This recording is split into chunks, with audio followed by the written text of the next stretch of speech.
पर्ने रहेछ त्यो समाधान मिलाउने पार्टी बन्न चाहन्छ राष्ट्रिय स्वतन्त्र।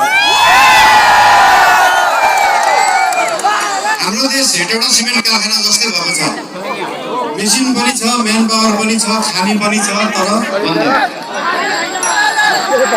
अब चल्नु पर्यो। नेपाली काङ्ग्रेसको वायर फ्याक्ट्री जस्तै चल्नु पर्यो। अब पुरै देशभरि चल्नु पर्यो, 100वटा भन्दा देशमा जानु पर्यो। त्यसरी देशका उद्योग कल कारखानाहरूलाई चलाउने पार्टी बन्न चाहन्छ।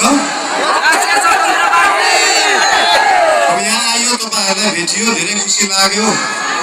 तपाईँहरू किन टेन्सन लिनुहुन्छ क्या? पार्टीको सभापति नै यहीँ उठ्नु भएको छ, के को टेन्सन? समस्या पुरै देशको समस्या सभापतिज्यू, हामी सबै पार्टीका नेतागण कार्यकर्तादेखि लिएर तपाईँ हामी सबै मिलेर अब देश बनाउने हो।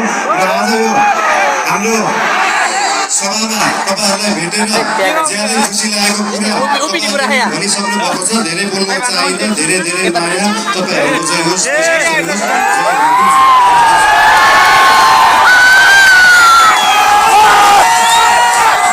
धन्यवाद।